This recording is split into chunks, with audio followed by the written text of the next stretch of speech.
Exams की जो परीक्षाएं कंडक्ट हो रही हैं इसका पुरजोर विरोध करती हूं। जबकि 33 लाख के पार हो रहा है और बीते 24 घंटे में 77,916 नए केसेस आए हैं। ऐसे समय में इस गंभीर महामारी के संकट के दौर में, कोरोना के इस काल में पूरे भारत में इंजीनियरिंग और मेडिकल परीक्षाएं आयोजित कराकर सरकार विभिन्न चैनलों के माध्यम से राजनीतिक इच्छा शक्ति का संदेश दे रही है। ये किस प्रकार की राजनीतिक इच्छा शक्ति है? जो हमारे यूथ का, यंगस्टर्स का, नौनिहालों का जीवन दांव पर लगा दे। जब संख्या मात्र 500 के आसपास थी तब अप्रैल में ये परीक्षा स्थगित हुई, जब उसके बाद एक बार और स्थगित हुई और अब तीसरी बार। तो अगर ये इतना इंपॉर्टेंट था तो तभी ऑर्गेनाइज हो जाना चाहिए था। अब जब संक्रमण की ये स्थिति है, इसे ऑर्गेनाइज करके सरकार क्या संदेश देना चाहती है?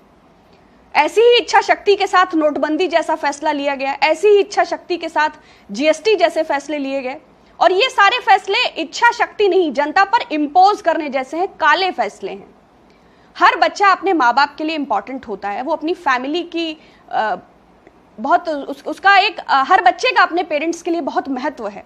तो सरकार ऐसी परिस्थिति में इस परीक्षा को आयोजित कर न केवल उन नौनिहालों के जीवन को दांव पर लगा रही है, बल्कि एक मेडिकल जर्नल के मुताबिक 16 से 24 वर्ष की आयु के बच्चे कोरोना संक्रमण के लिए करियर का काम करते हैं। अगर उनमें खुद एंटीबॉडीज डेवलप हो भी जाती हैं तो वो अपने परिवार के बड़े, बुजुर्ग और छोटे बच्चों के लिए वाहक का काम करते हैं।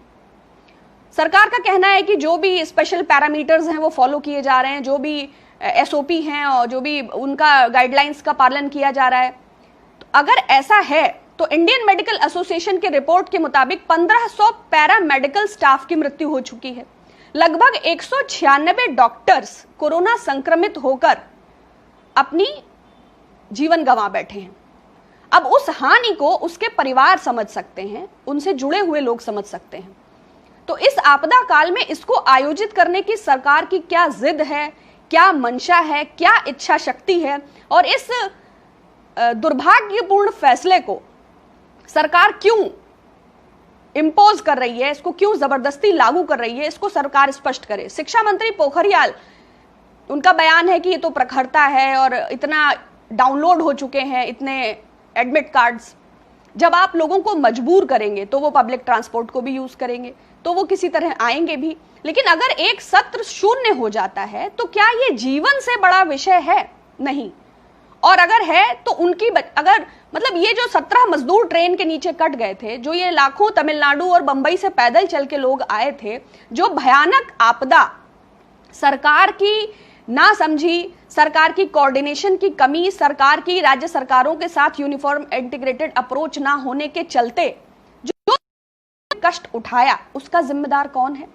क्या उन 17 मजदूरों की, या जो ट्रेन में हमारे मजदूर भाई मरे, तो क्या हत्या का मुकदमा केंद्र की नरेंद्र मोदी सरकार पर चलाया जाएगा? क्या सरकार उन बच्चों की जिम्मेदारी लेगी अगर वे संक्रमित होते हैं? तो सरकार को यह स्पष्ट करना चाहिए। और आप सबसे भी मैं अनुरोध करती हूं कि अपने सोशल मीडिया प्रोफाइल्स के माध्यम से इस निजामी फैसले, इस तानाशाही फैसले का पुरजोर विरोध करें and speak up for the safety of our students. This is absolutely, ये बहुत गलत है। दूसरा मैं कहना चाहती हूं कि अगर सरकार ये मान चुकी है, जैसा कि हम देख भी रहे हैं, ताली थाली, दिया बत्ती, मोमबत्ती, धूप बत्ती, अगरबत्ती, भाभी जी के पापड़, नीम का स्नान, सरकार कोरोना से निपटने में पूरी तरह विफल रही। और इस बिना सोचे समझे लॉकडाउन ने, अब करना है तो सब कुछ खोल देना चाहिए, फिर क्यों अभी तक ये सैटरडे संडे लॉकडाउन है, क्यों झूठी दिलासाएं हैं? मैं बार बार बात नहीं करना चाहती क्वारंटीन सेंटर्स की बदहाली पर, आईसीएमआर की किट्स पर, गुजरात के काल कोठरी वाले हॉस्पिटल पर, येदियुरप्पा सरकार के फर्जी वेंटिलेटर्स पर, पीएम केयर्स के कटे थे, जो एक एक दिन का वेतन दिया गया था, जो एमपी और एमएलए की सैलरी में 30% का कटौती हुई थी, वो जो तमाम कंपनियां, नवरत्न और महारत्न कंपनियां, जिन्होंने 2105 करोड़ रुपए पीएम केयर्स फंड में दिया था, उस 5 दिन के 20 लाख करोड़ के टुंटी पैकेज के बारे में मैं बात नहीं करना चाहती, क्योंकि आप और हम अच्छी तरह जानते हैं कि हम किन हालात से गुजर रहे हैं, कैसे आम आदमी जूझ रहा है चीजों से।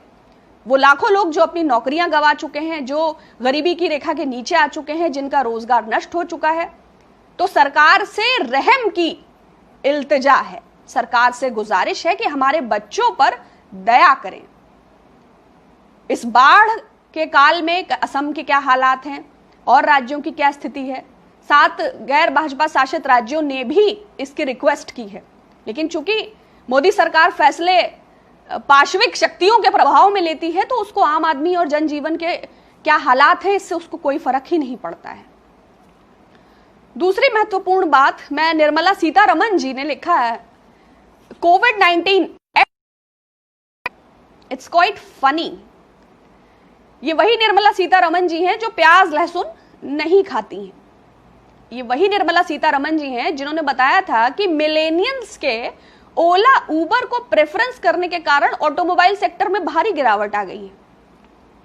ये वही निर्मला सीतारमण जी हैं जिनको लक्ष्मी के तौर पर जी टीवी ने दिखाया था जब उन्होंने बजट पेश किया था, एक लाल कपड़े में अवतार के तौर पर प्रोजेक्ट किया था। ये वही निर्मला सीतारमण जी हैं जिन्होंने मजदूरों की व्यथा को सुनते हुए श्री राहुल गांधी जी को ड्रामेबाजी करार दिया था। इतनी संवेदन शून्य, कभी कभी संदेह उत्पन्न होता है क्योंकि लोग कहते हैं कि वो बहुत पढ़ी लिखी महिला है, क्योंकि ये वही निर्मला सीतारमण जी हैं जिन्होंने बताया कि मध्यम वर्ग की आय भारत में 6 से 18 लाख रुपए के बीच होती है। तो जिनको यही नहीं पता है कि मध्यम वर्ग की आय क्या है भारत में, बिल्कुल आत्ममुग्ध और अहंकारी, सिर्फ आत्ममुग्ध नहीं। सरकार से मेरा प्रश्न है कि आरबीआई से 1.76 लाख करोड़ रुपया लिया गया था, कहां गया? सरकार से प्रश्न है कि 265 टन सोना गिरवी रखा गया था, पैसा लिया था, कहां गया? सरकार से प्रश्न है कि एशियन डेवलपमेंट बैंक से 1.5 बिलियन कोरोना से लड़ने के लिए मिला था, कहां गया? सरकार से प्रश्न है कि $1 बिलियन का सपोर्ट वर्ल्ड बैंक ने किया था, पैसा कहां गया? जो लाखों लोगों ने डोनेट किया वो कहां गया? जो चाइनीज कंपनीज ने दिया वो कहां गया? वो भारतवासियों का पैसा है। 5 किलो चावल और 1 किलो चना देकर सरकार ये कोशिश करती है कि आम आदमी सांप्रदायिकता से जूझता रहे, मीडिया के माध्यम से ब्रांड मोदी को मजबूत किया जाता रहे, आम आदमी सवाल ना करे, वो खुद ही अपनी गलतियों के लिए जिम्मेदार हो। नमस्ते समीर साहब, नमस्ते। तो एक्ट ऑफ गॉड मतलब ईश्वरीय कृत्य, मतलब कहते हैं ना ये भगवान का कर्म है, बिजली गिर गई भगवान का कर्म है। तो निर्मला जी से पूछना चाहती हूं कि अगर ये भगवान का कर्म है तो जीएसटी भी क्या एक्ट ऑफ गॉड था? उसका खराब इंप्लीमेंटेशन भी एक्ट ऑफ गॉड था, डिमोनेटाइजेशन भी एक्ट ऑफ गॉड था, काला धन का लाने का वायदा भी एक्ट ऑफ गॉड था, स्मार्ट सिटीज की परिकल्पना भी एक्ट ऑफ गॉड था। जो आपके आईटी सेल आपके फर्जी आंकड़े प्रदर्शित करते हैं, क्या वो भी एक्ट ऑफ गॉड है? आप और सरकार को कितना डिफेंड करेंगी, आप और कितना गिरेशियसनेस से और कितना कॉम्प्रोमाइज करेंगी, आप भारत को और कितना बेचेंगी? कभी तो आप, एक खलील जिब्रान साहब की एक पोइट्री है, उसमें एक लाइन थी कि वो नाकामयाबी जो शर्म से 2-4 करे वो बेहया कामयाबी से बेहतर है। तो ये जो बेहयाई है सरकार की, नाकामयाबी की, उसका जो ये सेलिब्रेशन टाइम टू टाइम हम देखते रहते हैं। दूसरा जो विदेश मंत्री दूसरा जयशंकर साहब, वो 2009 से 2013 तक चाइना में राजदूत, एम्बेसडर थे वो इंडिया के। उनको पता ही नहीं है कोई घुसा था कि कोई घुसी थी।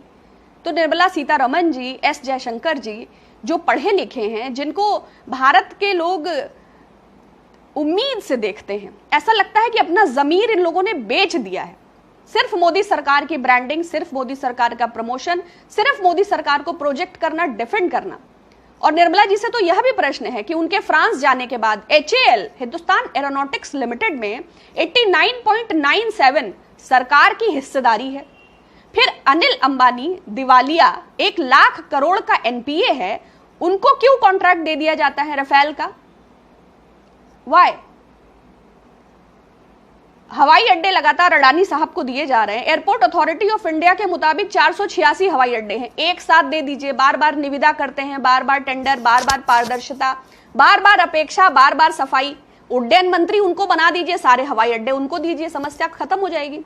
जो फंड आपको लेना है डायरेक्ट चाहे बीजेपी में ट्रांसफर करा लीजिए, चाहे संघ में ट्रांसफर करा लीजिए, चाहे पीएम केयर में करा लीजिए, वो भी ऑडिट के दायरे से बाहर है, आरटीआई से बाहर है। तो सरकार भी आपकी है, मुंसिफ भी आपका है, जुडिशरी भी आपकी है, जर्नलिज्म भी आपका है, चैनल्स भी आपके हैं, आप ही सजा याफ्ता करते हैं, आप ही ट्रायल चलाते हैं, आप ही जजमेंट दे देते हैं, ज्यूरी भी आपकी ही है। आम आदमी तो इडियट है। आम आदमी तो अब अपने बच्चों को भी ये नहीं समझा सकता कि एग्जाम कितना मानसिक दबाव है इसका छात्रों पर, ये समझना चाहिए। चलिए, बहुत धन्यवाद। इन प्रश्नों पर जरूर विचार करिएगा। ये हमारे युवाओं के भविष्य का विषय है। अगर जान है तो जहान है, और सरकार अपनी नाकामी को स्वीकार नहीं करेगी। पुरजोर विरोध करिए अपने सोशल हैंडल्स के माध्यम से इस स्टेप का। ये पूर्णतया गलत है। ये तानाशाही फैसला है जो आम भारतवासियों पर जबरदस्ती लादा जा रहा है, जिसके लिए पारंपरिक परिस्थितियां और ये समय माकूल नहीं है। बहुत शुक्रिया।